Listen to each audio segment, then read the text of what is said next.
What's going on, Wolfpack fam? It's your boy, Kid. We back at it again, guys. I do hope that you guys are doing great. Very excited to check out. This seems to be the documentary portion of Still Game, the story so far.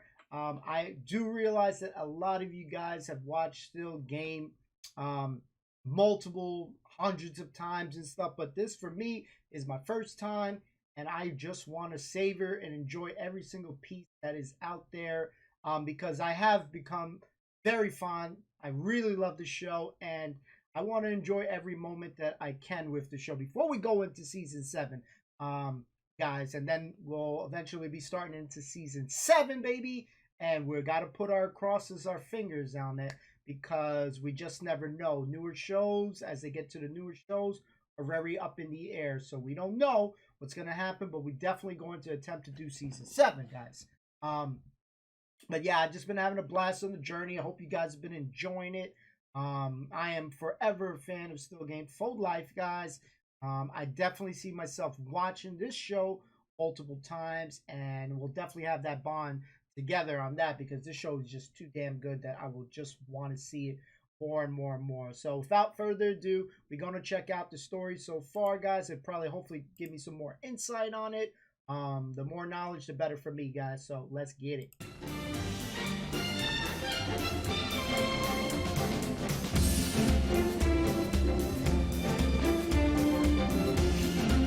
Yeah, buddy.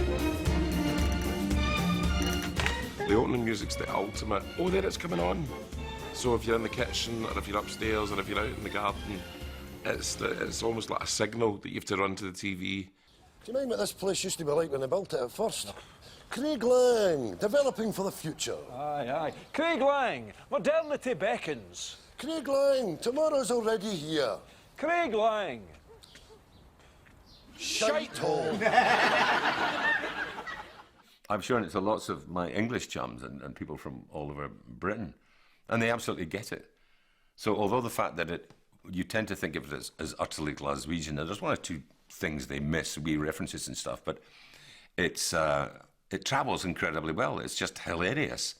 And that's the beginning and the end of it. What I love about Still Game is it's not just about Glasgow, it's not just about Scotland, actually. It could be anywhere. Victor and Jack could live in Vladivostok. I'll bet you there are Victor and Jacks in Vladivostok or Idaho or somewhere.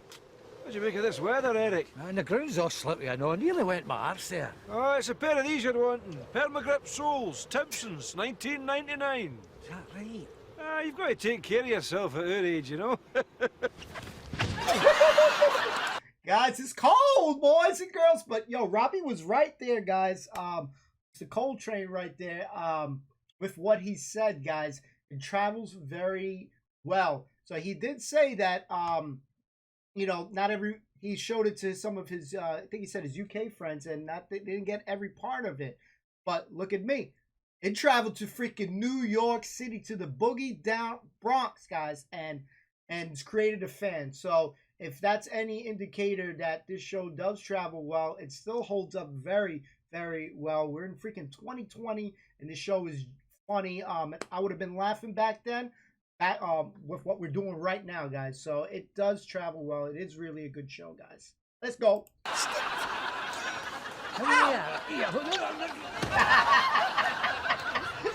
Jesus, he's all right. Watch your feet, Jack. It's slippy. It's a pair of these you're wanting. Permagrip, 1999. Got them out of Oh, that boy at Simpson's getting kicked squarely in the nuts. Farmer Q. The thing that strikes me about Ford and Greg is that they are in that mould of the classic double act, like Laurel and Hardy, like Morecambe and Wise, like the two Ronnies. Somehow, sometimes, very rarely, I think, fate brings two people together for a reason. And those two happen to meet up and happen to create a third person, if you like, a third thing. And it's this amazing explosion of talent, the fact that they write, the fact that they perform, and basically the fact that they're very, very funny together. They're great as individuals, but together, there's something special happens. Max. How to piss, damn it!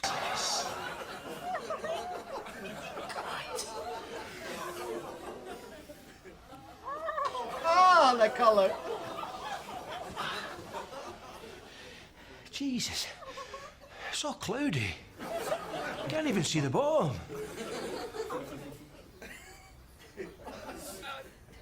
Oh, God. Shit gave me goosebumps, guys. Oh, that's heavy.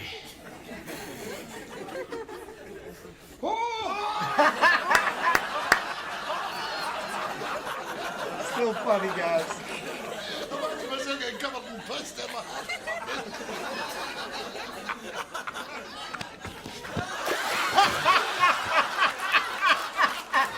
You saw his eyes, guys. Oh, shit.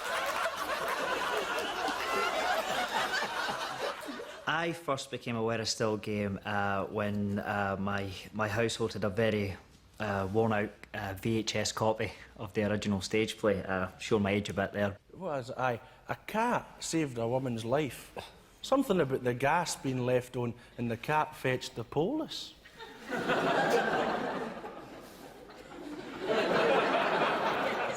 It was just something I could sit down and watch with my dad, you know, and there's obviously a golf and generations and stuff, and sometimes you've not got tons to talk about, but you stick on Still Game and he'd have a beer and I'd have a cup of tea and we'd just sit and laugh away. Aye. Here now, you want a wee cup of tea there, Jack, eh? Well, a wee cup of tea would be lovely, huh? Nice wee orange club with it, Oh, a wee orange wee club, bit of aye. chocolate. Oh, aye. Wee penguin, Oh, a eh? wee penguin, aye. Aye, well, tough titty. It's rich tea or hee-haw.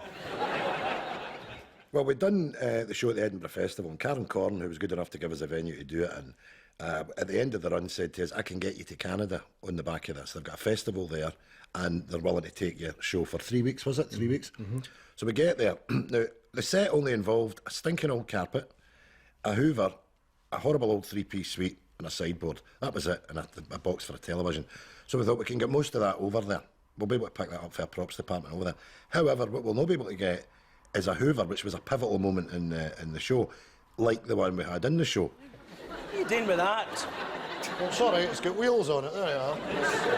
Right, get that plugged in there. Right. You have to remember we were always winding each other up here. We said to Paul, you'll need to bring a hoover and take it to Canada. And he's went, nah, an old hoover and an old Hoover Junior all the way to Canada. They don't have hoovers over there like that. No, they don't have hoovers like that. We said, you know, you'll never be able to get. They hoover different over there. They do different. So can you bring yours? So he's right up to the last minute with no idea he was going to show up with a hoover. We're standing at the airport waiting for him, right, and he turns up. Well, you know the way when you lift him on the stair comes out of the back. He's up in the line. And to check in. Oh, to check it in, and they wanted to know what it was and where it was going and all that. You know, his life was a misery.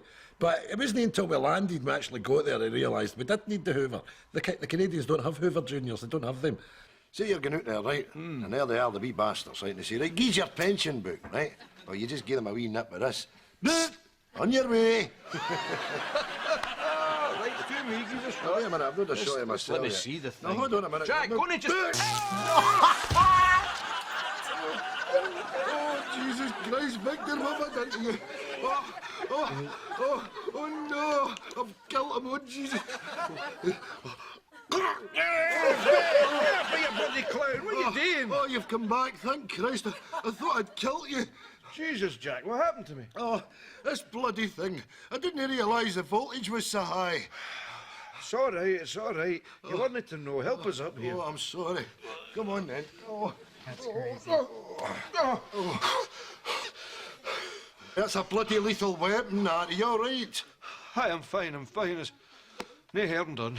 Ah, well, give that to me, because I'm going to put it in the bin. All right, there you are.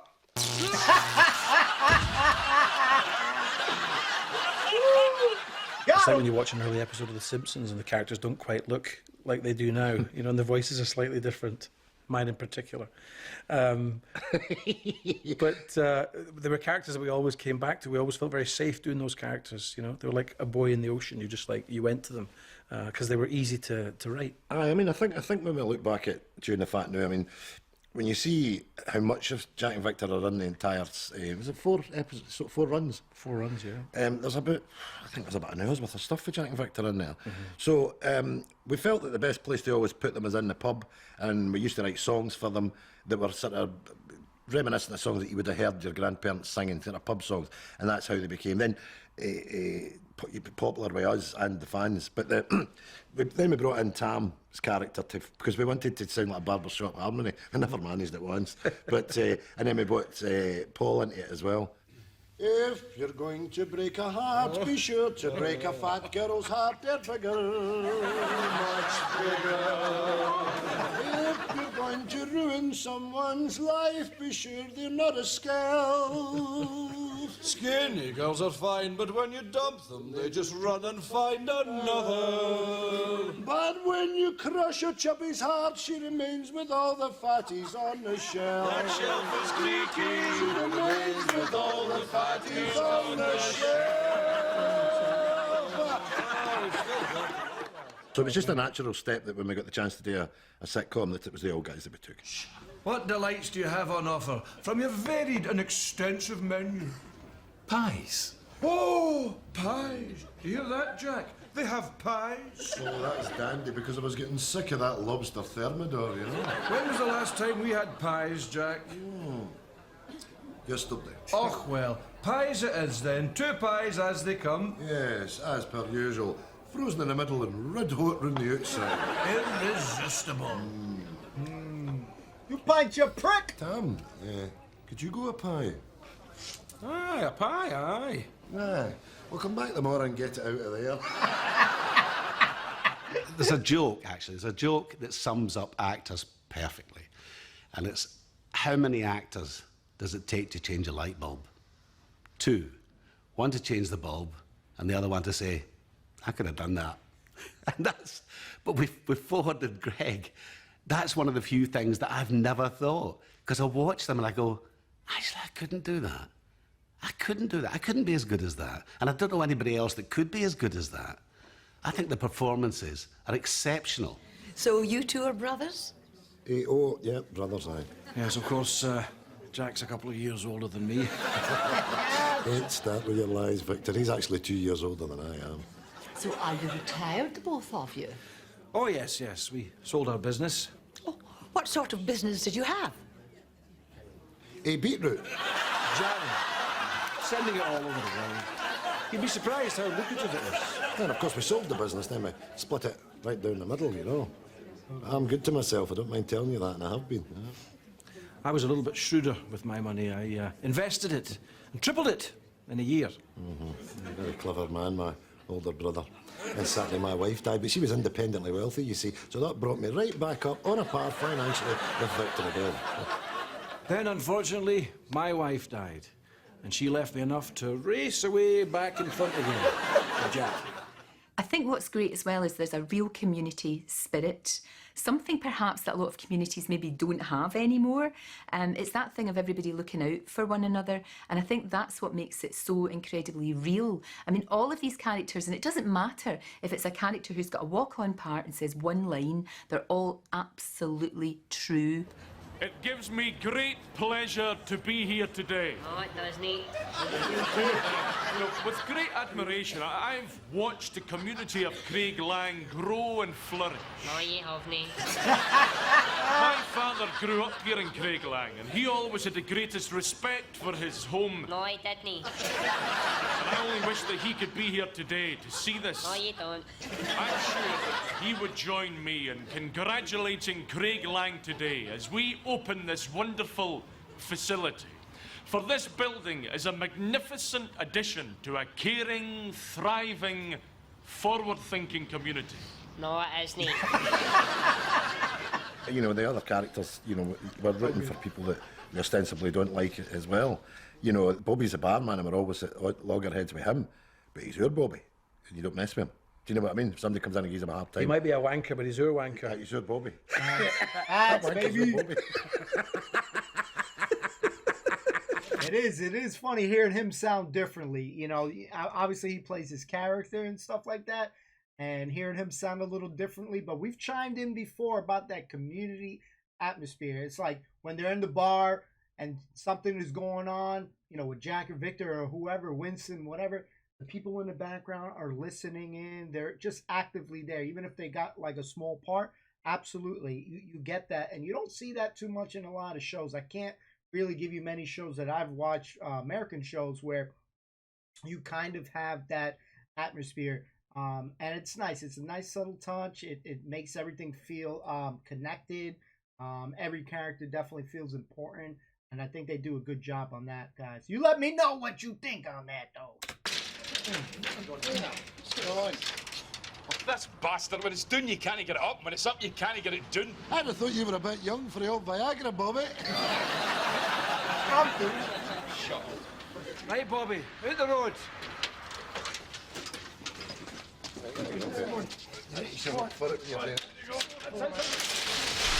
Bloody thing's lethal. It's got a life of its own. Got him. Hello. Woo! Love that, guys. I was kind of mucking about on YouTube and I actually typed in the still game thing, and it had a compilation of all these entrances that that Ford and Greg would make to the pub, and have a Bobby the barman would have a pop at them, and every single time, and it was a compilation. Every single time they would come in and sort of be like, oh here they are, you know, sort of Morecambe Wise, and boom, boom, boom, they'd put them down. Here they are again, you know, sort of Butch Cassidy and the Sundance Kid, boom, boom, boom.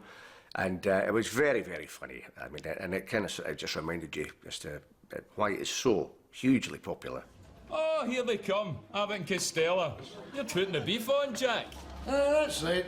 Every time I shag your wife, she makes me a sandwich. You like that? Oh, look who it is. Phyllis and Dilla. That's going to be the worst yet, you toss pot. Because Phyllis Dilla's one person, no two.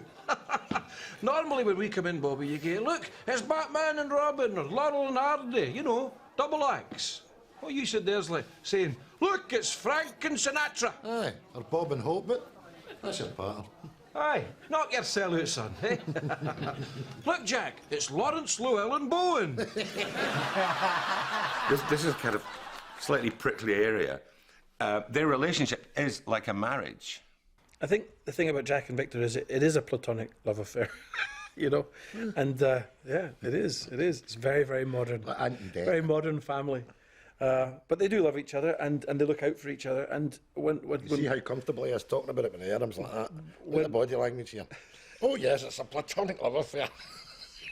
It's about friendship, real deep friendships. And although they're both very Scottish, and that's why I love it so much, they're never going to tell each other that they love each other, but they really do. They really do. They do anything for one another, despite all the banter and the nonsense. And did it again. Uncross your No, arms. I'm not doing that. My arms are perfectly natural okay, here. fair enough. Oh, Isa. Morning, Jack. What is it?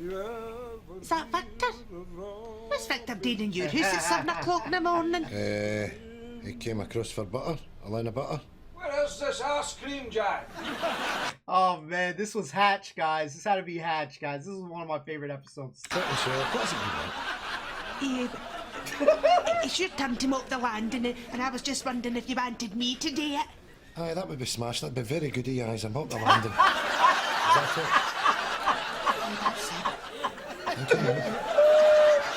Still one of my favorites. Who's that? Isa. Who else would it?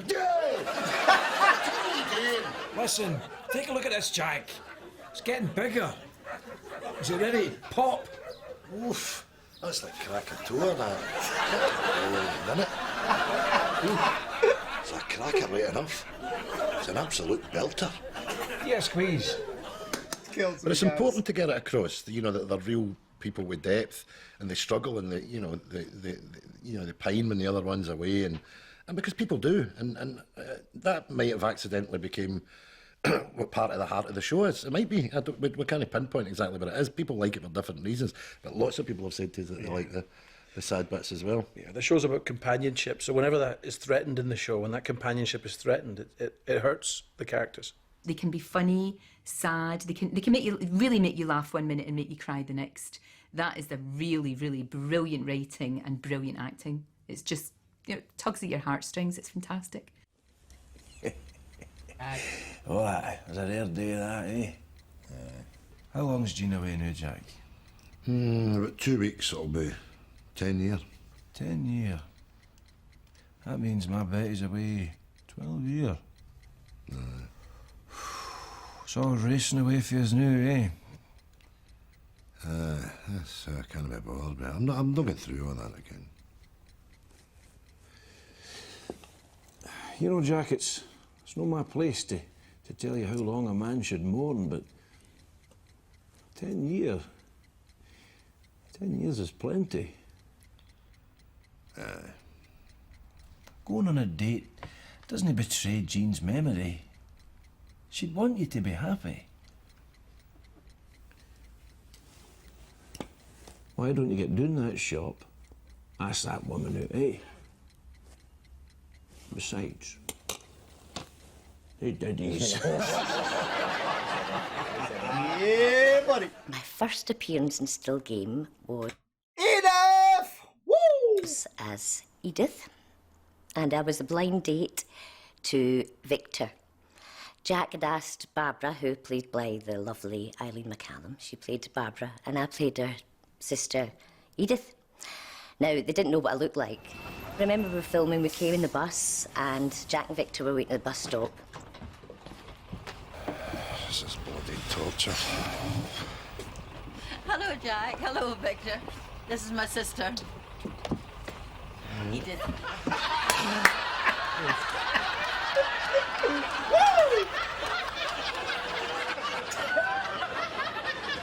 Hello, lads. Hi, Winston. Oh, hello, ladies. I'm Winston. Oh, hello, Winston. You still bored? Aye. Here, which one of you two unlucky bastards is saddled with a munchkin? Right, that's it. Where are you going? Him! I'm not sitting in my local with that thing, Jack. Oh, that's just perfect, isn't it? You're going AWOL and leaving me with these two women. I only saw one woman, Jack. I don't know what that other one is. A munchkin, sure. Shut up.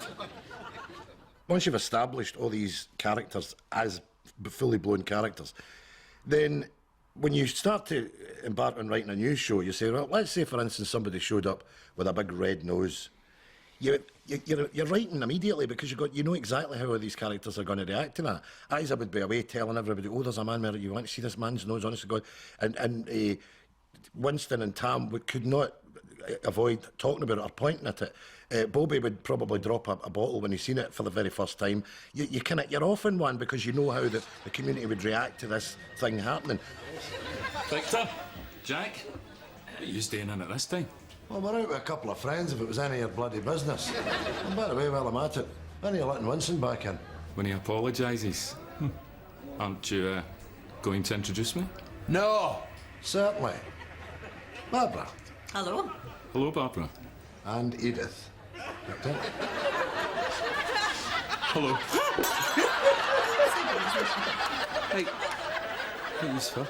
Well, we'll have our usual, Gin and tonic, please. Edith. Fine again, is. That deep voice, man. She's perfect.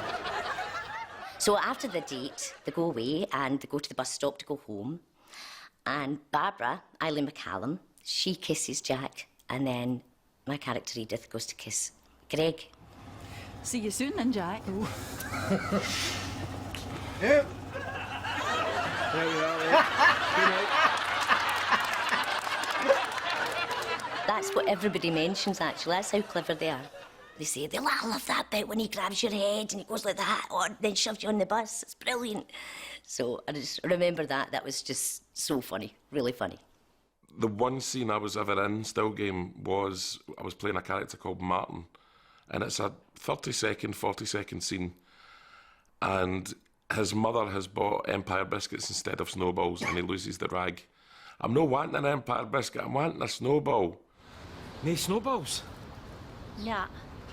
You stupid... Oh, cow! Relax, Martin. You've got an Empire biscuit. I'm not wanting an Empire biscuit, I'm wanting a snowball! Taxi! I'm out. Maybe if you have a job, Martin, you're mocking wipe your ass for you, Martin. Wanker. And I get that shouted at me at least once a week, to this day, by people. And I can never remember what they're talking about. It takes me by surprise every single time. But if you've sneezed in still game, it stays with you for the rest of eternity. And I'm very proud of it. It's great. When I came up to Scotland, it would be fair to say, and I don't think I'm exaggerating, that of the people who come up to see it, hey, big man, I saw you in, it's more than 9 out of 10 times, it's Stu Jones. Well, I'm just under 6'6", and I think I had heels on, which were maybe 4 or 5 inches, so I must have been 6'10", and then I had a hat on top of that, so I must have been somewhere near 7 feet. I felt huge. Definitely. Smashing your hearing is. No bother, Victor. Couple of things. People remember that throwing the thing out the window, going at the nets. They remember the drink.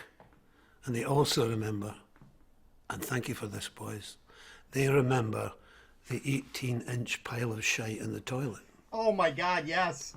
So it would be fair to say, yes, it's followed me around in some senses like a bad smell. Come here. What is it, Isa? It's in there. It's in there. Calm down, Isa. Look. I'm doing. What was supposed to be Luke? Oh, yeah. That shit is still funny, man. God, I love this show.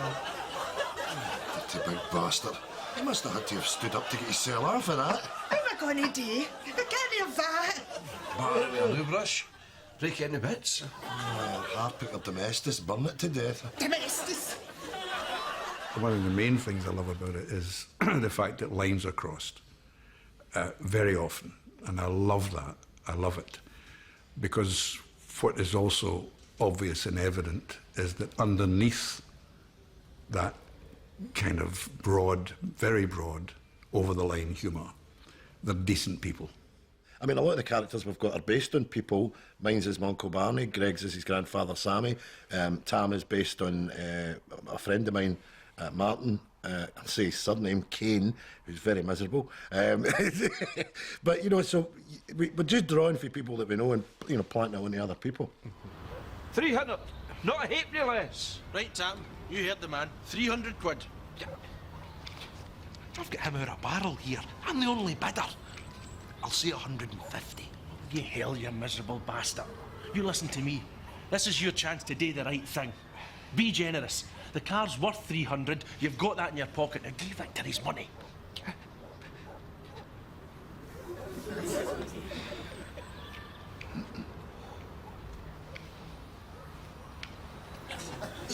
$300.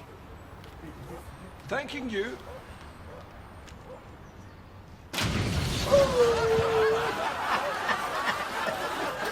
Yeah, buddy. I think as characters go, they do have their traits and they can be exaggerated as they would be in any sort of drama. But the characters themselves are funny and they're sad at times because they're real. I think that's the fact. People watch it and it is very real life. People can see the characters in people. They're not outrageous. They're not unbelievable characters. And I think that's what's gave it the longevity. Willie, Christ, look at the state you're in. Are you riding a bike, Willie? Aye. It's a gift from my girlfriend. Aye, we saw the pair of yous down at the cafe, aye. Chris, she's half your age, man. Are you no a bit old for a bike, Willie? Nonsense. She got me a bike. Keep me fit. Keep you fit for what? Oh, you're no, actually. Absolutely none of your business. What a thing to ask.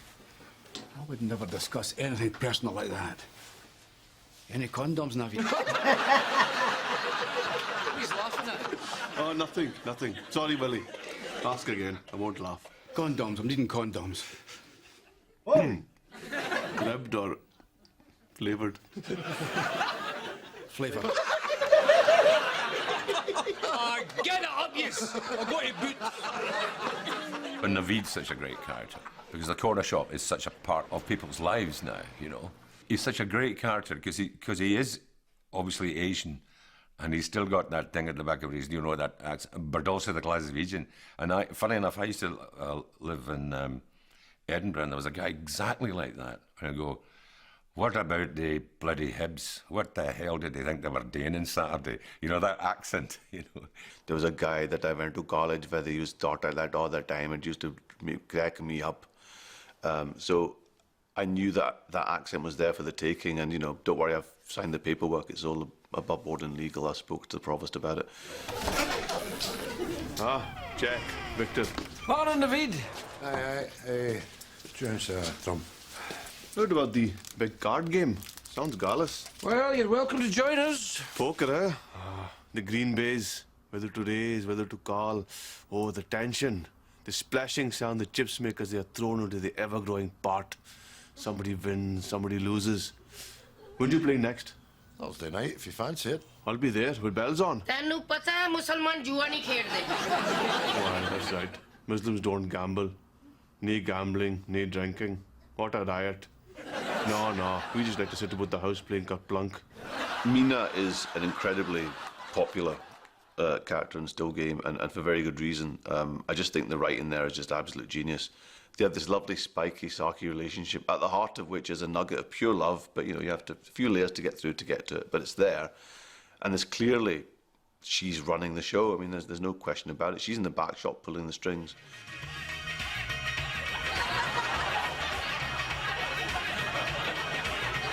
And the moves. ਪਾਗਲਾ ਮੈਂ ਤੈਨੂੰ ਵੇਖ ਰਹੀ ਹਾਂ ਡੱਬੇ ਵਾਲੀ machine Have a good scotch, Mina. You just got to get all the moves, huh? ਆਹੋ ਤੂੰ ਕਰ ਸਕਣਾ ਹੈ ਮੇਰੀ ਕੱਚੀ Aye, just because you can't dance your fat cow. The essence of comedy, of course, as we all know, is things going wrong. Just like the essence of drama is conflict. I mean, you cannot make a good drama about a happily married couple with 3 lovely children living in Surrey. That ain't a drama. And almost all really good comedy is about, well, A, things going wrong, but also dysfunctional families. And it occurred to me watching Still Game the other day that Craig Lang is essentially a hilariously dysfunctional community. Oh, Jesus. We need to phone an ambulance. Miss Lassie's having her wee. All right. I don't think I'm going to be able to wait. It's coming. What are we going to do?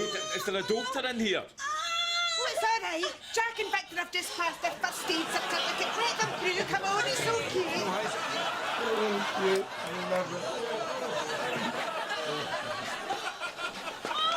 Right then. Is that the heat? I believe so, aye.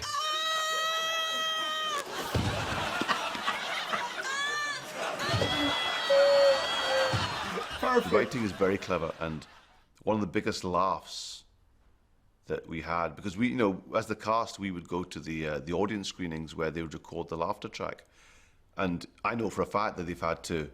It's one of the few occasions where they've had to actually reduce the laughter and actually have it dip under because there was too much laughter. And one of the biggest sort of roller coaster laughs I experienced was the episode where Winston wins the 30 or the 40 grand from Stevie the bookie. That's 33 grand!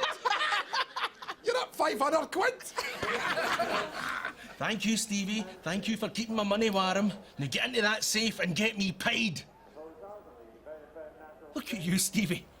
You're actually thinking about doing it again, aren't you? Doing a runner. What are you going to do this time? Cut your balls off and come back as your sister?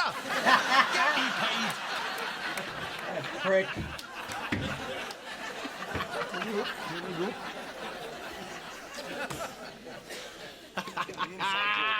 Oh my God. Thank you, Stevie. The thing about sitcom is that you have to get back to the place you were at the beginning. So you're at the start point, and whatever happens, you know, the A story, the B story takes you somewhere. But you have to get back. I mean, that's the whole point is, in a sitcom, you're sort of trapped. And you need to get back to being trapped so you can carry that on. So you've got, what, maybe a minute to go left of this episode of Still Game. Winston's 30 grand richer. And you're thinking, well, what's going to happen now? He's 30 grand richer. Has everything changed? You're not going to do anything silly with that money now, are you? No danger. Oh, but his face, though. It was as if I'd planted one right in his balls. Boof! Right in the Niagara Falls. Boof! Right in the Costa del Sols. Right in the Vina McCalls. Boof! Woo! Damn, guys. Excuse me. That freaking hopping there, just there. But in the space of a minute, he's lost his leg and he's lost the 30 grand. That's a beautiful example, as well as the A story being the money, the B story being Winston's legs, just tying in a big, fat, lovely knot. I'm speaking for 40 as well, but the two of us have our favourite sitcoms, and our preference for sitcoms tend to be ensemble pieces, things like Cheers or something like Seinfeld, where the guy in the middle is like the satellite and everything else moves around about him, you know. Shows like that, they just grow out organically for the audience as well, I think, you know. And everybody has a favourite character, as do we. Yeah. And that's kind of a fun show to write. It's a much more fun show to write than a show that the audience are only interested in one or two characters, and if you do a subplot with another character, they're not so keen on it because they're not invested in it. But the audience is invested in Bobby and Isa and Winston, and we can give them the ball to run with it, and run with it they do. That's so freaking true what he's saying right there, because I think I've asked you guys multiple times, who's your favorite character, and there hasn't been one person that, you know, like, that's almost had the same answer. You know, one person has one or two, and another one's like Winston or Bobby or, you know, Naveed. So there's like, and that's not, you can't say that about too many shows where like everybody almost shines in their own light. And that's a huge strength of this show, though, because there is really no wrong choice in who you like in this show. And in many other shows, you'll see clear runners, but this one, not so much. Props. He's absolutely right. Oh, my pal's come to get me. Where the hell have you been? Get in the car, Jack. I'm not in any mood to piss about. Right, we have to get in!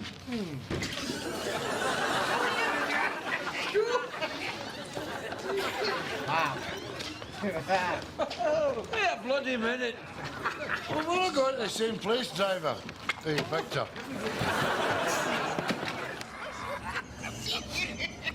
What the bloody hell's that smell? A fish dumper. Oh, here's a chip. What about it? Don't open that in this car. It's over here. Take a chip. Let's just smoke. No, get the boat, but drop my fish, pick up my fish. I've got it, sorry, I've got it. Oh, no, it's all broken into wee bits. Listen, that's terrible. Keep the bloody noise down. Victor's been good enough to get out of his bed and come and get us. You're not taking a liberty stinking out his car like that. For God's sake.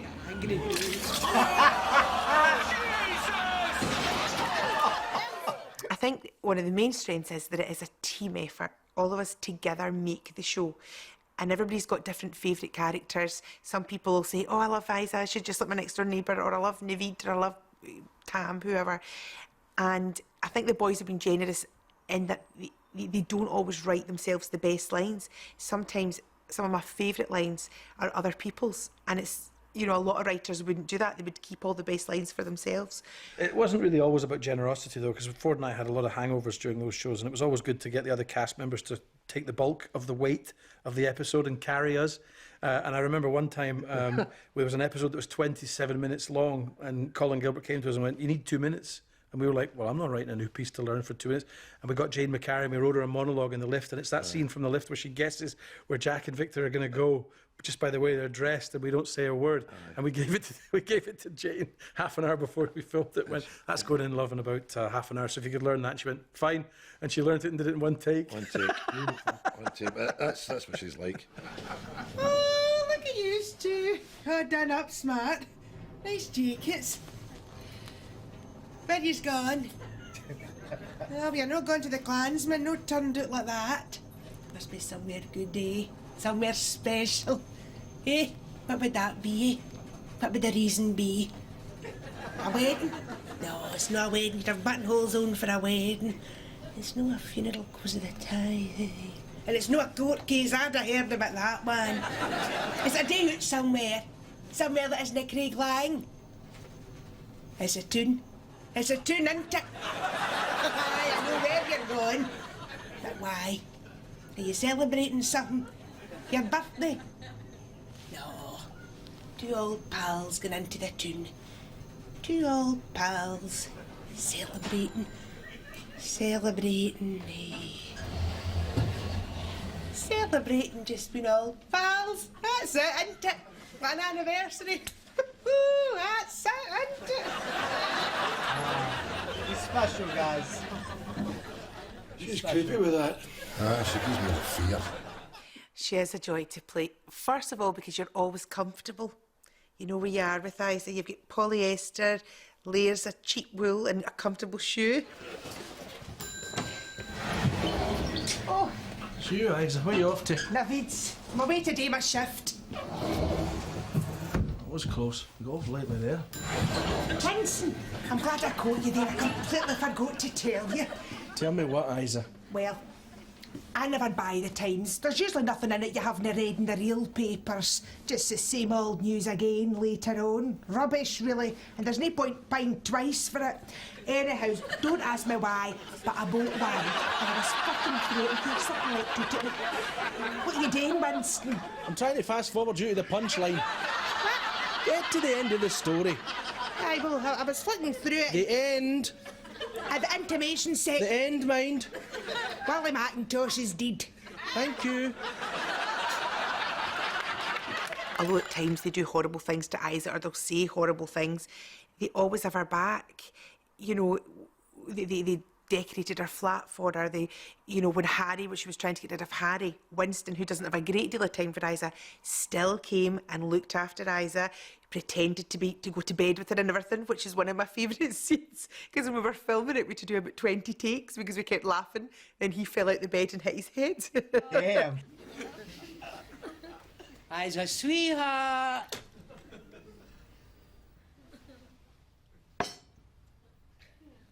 Oh, I remember this shit. God damn, this is good.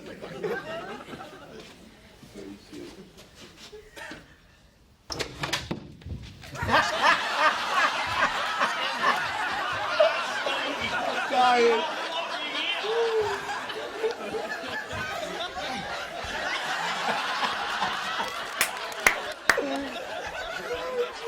The set's terrific fun to work on. It's hard work, but it's great fun because everyone knows each other so well. I think the cast are a joy to work with. They all know their characters inside out. Therefore, they can relax and not be nervous about the work they're doing, which means they can have fun doing that work. What have you been on recently, Paul? Coxie and I have just finished a detective series set in Holland called Clever Clogs.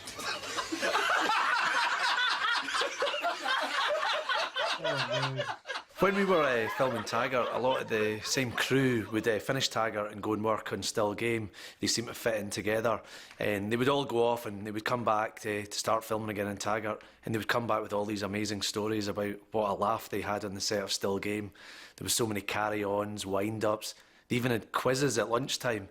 Whereas on the set of Taggart, all I had was Alex Norton snoring in the corner of the trailer. So yeah, I was always really jealous that Still Game just sounded like this brilliant job to work on and sounded like such a laugh. Whereas all we did was pull dead bodies out of bin bags in the Garscube Road. Oh! Oh, Jesus. Back the boat. No, this way! In the boat, you diddy! Oh, Christ!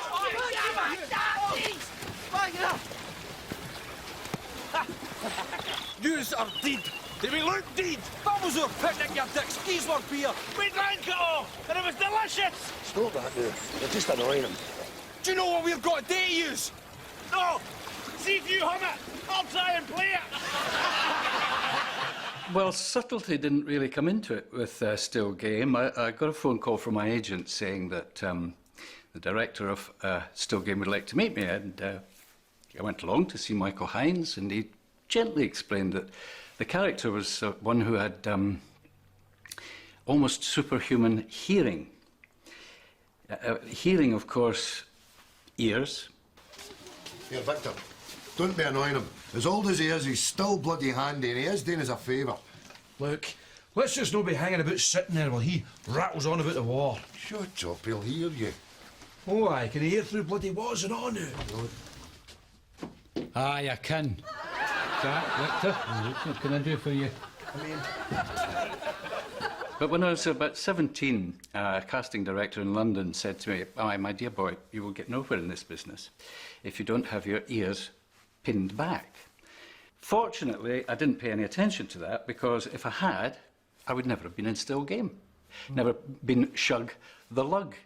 So, of course, I turn up at makeup and wardrobe on the first day. The wardrobe is not very complicated. Makeup, I thought, well, I'm one of the oldest people in the show. Most of the other guys are aging up. I'm playing my own age, so they maybe just have to put a few wee lines on me. And then suddenly Julie Doric Keenan comes out with a huge pair of rubber ears. Ignominy. As if they're not big enough, they're going to put rubber ears on as well.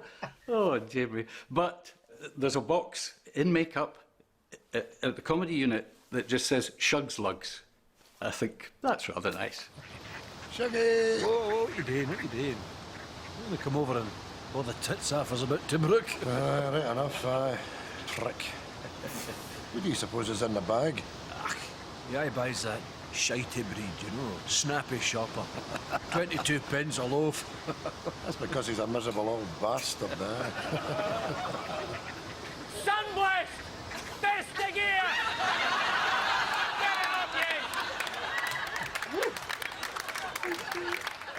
My favourite episode, or to be better, my favourite moment of Still Game is Winston's accumulator. You know, and he's having the thing with Stevie the bookie, and it's constantly going on and coming in, and he's winding up, and it's just the moment when he comes in the bookies and it's just coming up. Stevie's just putting the pens in the wee holes as Winston's just building to erupt and erupt and erupt, and it's just the comic timing, and it's beautifully done. And then bang, as the last one goes in, you can't hear him, you just see him mouthing all his expletive, shouting, "You're effing this, effing that," and it's... You hate it when I win and you love it when I lose. That's right. Money flows into your till all day, Stevie, but that's not enough, is it? With my money, you have to gloat. A gloating bookie. I mean, that's unheard of in the bookie world. You must be the worst bookie in Britain. You know, Stevie boy, one day I'm going to win. And I'm going to win big, and then you'll be gutted. In fact, you'll be beyond gutted. And then I'll be the one who's gloating. And boy, can I gloat, Stevie boy. You want to see me when I start gloating? You clot, you hopper, you dunderhead. You and this bookie's underwater. It's a standout moment for me. The thing they haven't mentioned is how beautifully written it is. And how two guys who, I think when they started, they must have been in their early 30s, right, in their late 20s. And actually, they quite sweetly asked me to write the intro to the book. And I said, how can two guys that age write so beautifully about a couple of grave dodgers, as they would call them, grave dodgers? How do they do that? And I can't think of anyone else who's done it. Feeble. We're getting feeble. That's a word for it. First the body goes, then the mind. I mean, imagine not being able to catch a rolling flask, for God's sake. Ach, didn't beat yourself up, Jack. It's no your fault. I'm the dafty that's shoved it off the shelf. I mean, take yesterday, for instance, lads, you know. 20 minutes it took me to open a can of bloody peas. I couldn't do it. I've ended up making a tiny wee hole and getting them out pea by pea. That's yee-haw. Wait till you see this. Now, that's it just spring back. But I've timed it. 15 full minutes for that to reset. Put your finger in there. Indeed I will not put my finger in your bloody leg. Wait. It's such a brave thing to do. And you can imagine the pitch. Imagine, right, you're the guy who puts stuff on BBC telly. Got a great idea, right? A couple of 32-year-old guys are going to dress up and behave like a couple of guys in their mid-70s. It'll be hilarious. You're going, uh-huh. The good thing about the fact that it's young people playing old people is that there's a big, long lifespan to the show. So if you look at Dad's Army, where most of the cast probably started out in their late 60s, you've maybe got 5-6 good years before people get too old. Ford and Greg started this when I think they were probably late 30s, early 40s. They could make this for 40 years and still look the same and just use less makeup each year. True. Says nae ball games. Can you not read? Shut up, you old dick. The other thing which is terribly funny about it is it's not remotely age-specific. My children, who are 16 and 21, quite often, if there's nothing on the telly, will just throw in a still game and we'll all sit down and watch it as a family and laugh till our sides hurt, despite the fact we've all seen it about 17 times, you know. There's not many shows you can say that about. It's amazing that it's rolled over and rolled over from generation to generation. People talk about, somebody said to me, their dad handed them down his DVDs. as if it was, you needed it to survive. Listen. See, once we shut this place up... Aye? You don't fancy going for a curry, do you? Aye. I love curry. Good. Good. I better go and get set up then. Aye. Off you go. The wrong thing to do in this day.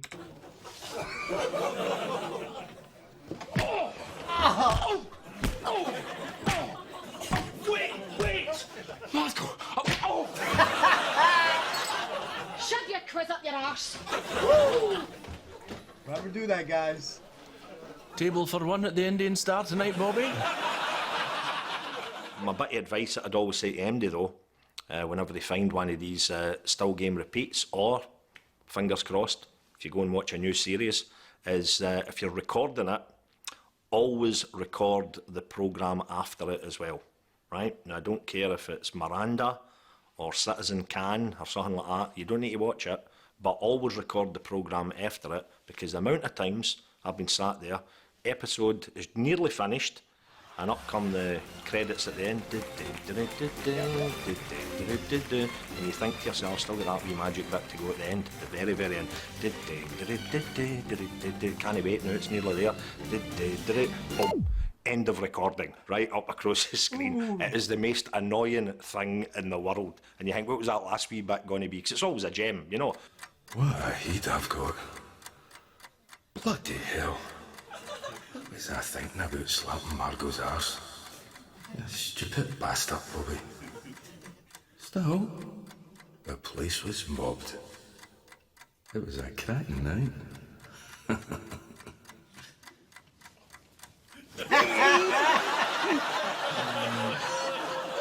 Dorothy Paul was in Still Game. She played Frances, my wife's sister, and she was interested in me in that way, you know. And I too was very interested in her. Very attractive woman, Dorothy Paul. When I was offered this part, I was absolutely thrilled. Imagine being offered the part of the romantic interest. Me, eh? And especially working with Tam, because, I mean, Tam's a youngster, but he plays the part so well, you just feel you're with somebody of your own age. It was exciting. It was exciting for an old man. I'll just get you a tea for the bus, Molly. Well, I'll come with you then. Don't be stupid, you've got the case. You stay and keep Molly company. All right, so. Good scene right here. What's the matter, Tam? Do you not want to be alone with me? That's a problem, see? I want to be alone with you. Tonight, tomorrow night, for the rest of my life. Your tight-fistedness drives me crazy, sweetheart. Gets me harder than the crossword in the Herald. But this wedding band says we can never be. I'm married to your sister, Molly.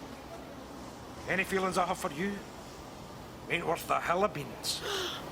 Got your tin of sweeties and all, Molly. Thanks. Now, you look after yourself. Here's one last freebie for you, Tam.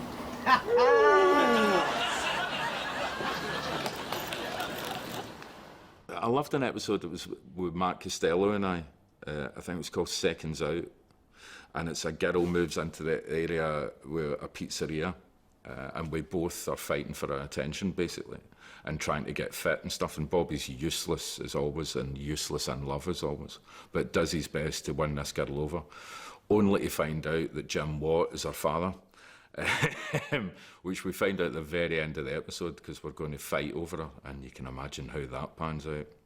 So they sent a script through, and true enough, it was an old, worn-out, retired boxer they'd written the part of, but it was myself. I had to play myself in it. So I thought, well, surely I can manage that. In my acting debut, I can play myself. So I did that. And, you know, it's one of the best decisions I've ever made. It was great fun. The whole experience was terrific. I loved every bit of it. The cast were terrific, you know, and everything about it. I thoroughly enjoyed it. Now, these two fighters are going to battle it out over 3 rounds to settle an argument to find out who gets to take out some wee lassie. Now, they're not professionals, as you'll soon realise. Yeah. But I tell you, she must be some bit of stuff if these two fellas are willing to go toe-to-toe for her. She's got great tits. And after this fight, they're going to be my tits.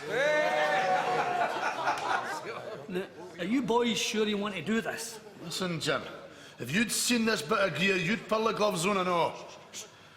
Don't take our word for it, Jim. There she's there. Look, would you no lock our broken glass for a half hour with that, eh? Stacey. Hello, Dad. Hi, Stacey.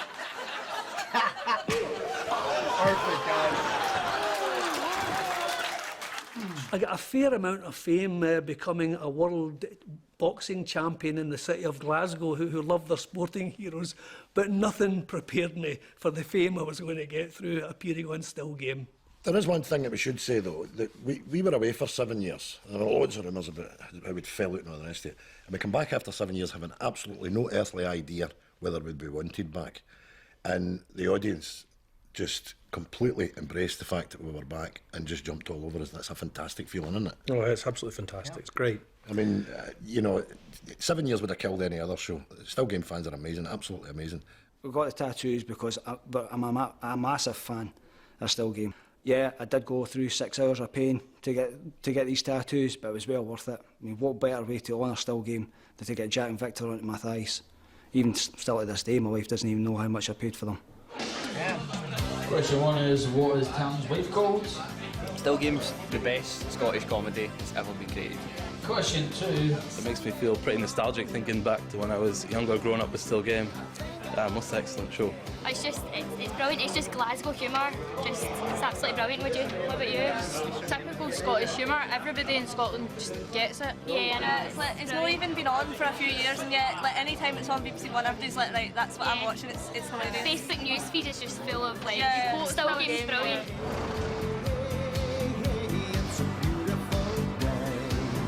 It's been brilliant from the journalist point of view covering this story this year because I have had an endless succession of stories. The Still Game story has been the story that keeps on giving, but possibly one of the best nights of my career, and certainly a night I will never forget, was the night I ended up gate crashing the Still Game pub quiz with the cast of Still Game. Ford Kiernan had got some t-shirts printed.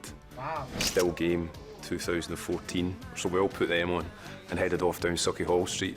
And we were quite confident as a cast we would win it. Why would you not be confident? We were the cast. But we came in and there was a lot of screaming and cheering and woo!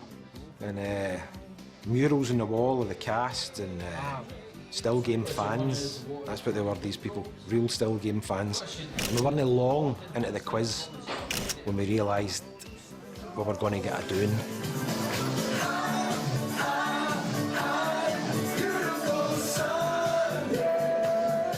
It was a pretty mental night. By the end of it, everyone was up dancing, doing the slosh. Ford Keenan was in the sound booth singing. It was a mental night, and one we won't forget. Whoa, my, it's a beautiful day. Hey, come on. The fantastic thing about the way these dates were extended, you know, they were extended from September into October, and then they were extended back the way, you know, at the start of the run. Because the demand was so high, was that they knocked U2 out of playing at the Hydro. So one of the world's biggest rock bands were stymied by Still Game. They were knocked out of playing this enormous venue in a big showpiece concert by two old men in their flat caps. It's fantastic. Let's go, baby! Bye, Joe.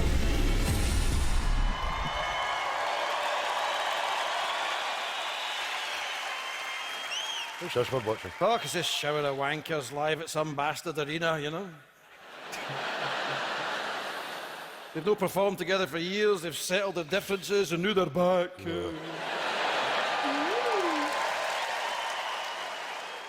Back to wring the last bit of sweetness out of for cold hard cash, eh? They must think we're daft. Only a mug would pay to see a bunch of pensioners staggering about the stage, you know.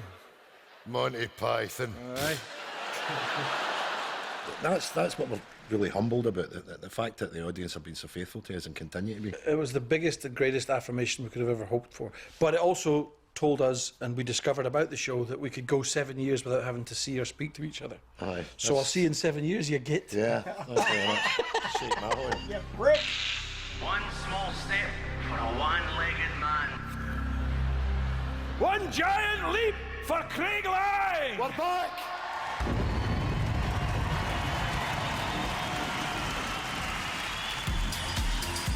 Hey, remember this, guys.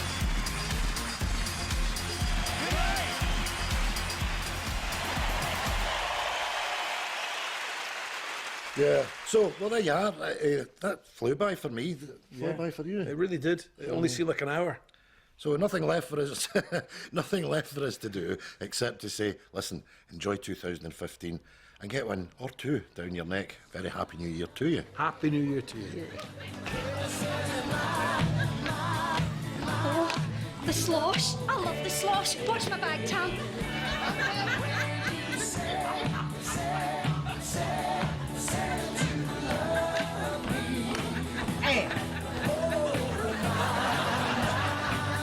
Winston? Sam? You know a slosh man? No, but I'm merry a dashing white sergeant.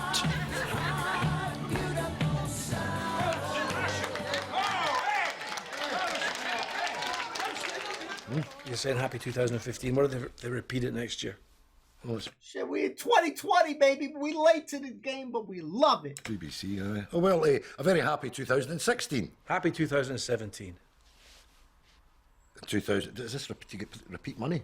2018, 2019, 2020. Let's go! Yep. We there! 22. We'll have to be robots after that with our heads in a jar. All the best. Love it. Guys, this is great, guys. Super duper excited that we just watched that, guys. We're going to give a secret code. You don't get any special prizes, unfortunately, but secret code is going to be 2 pints. We'll leave it like that. We'll just put it 2 pints, guys. If I see that, I know you guys watch it, guys. Absolutely love checking out this. The beauty about it, I get to see a little bit of insight, their thoughts. You don't often get a chance to see that stuff. You know, I don't have the DVDs like you guys do, so I don't know if there's special, you know, deleted scenes or anything like that that we've never got to see. But the insight from all the celebrities there was awesome. It was good to see my boy Hagrid, Robbie, talk there. Such a great stuff. And you can see that the show has influenced their lives just as much as I feel it's influenced all of our lives. And I'm new to the game, baby, but I'm super duper blessed that in 2019 you guys have suggested this this show, because it's forever going to change the way I see comedy and expect shows. No better thing than I can say that, at least up until this point right now, guys, we describe the show as a masterpiece. Just well written, lovable characters that you fall in love with. There'll be a show that not everyone has the same favorite character. Everyone probably is going to have a different favorite character. That's not a lot of shows you can really say these things. So well written, very funny lines. Certain episodes, other characters steal the show. You know, and that's what makes this show so freaking memorable. So now if you stuck with this, guys, you're a freaking legend, or a freaking queen, freaking awesome. That's what I'm getting at, guys. I really like this, guys. We have to dive into every little piece that we can, guys. I know you guys have watched it for years and years and still going to be watching. I tell you right now, guarantee I'm going to be rewatching this thing because it's just that good. So eventually we're going to be diving into season 7, guys. Cross your fingers at the YouTube guides. Let us, guys, because we never know with things, guys. So hope you enjoyed it. Let me know your thoughts below, guys. Thank you for all the support, guys. And just be safe, guys. And, you know, keep on being awesome, guys. Love.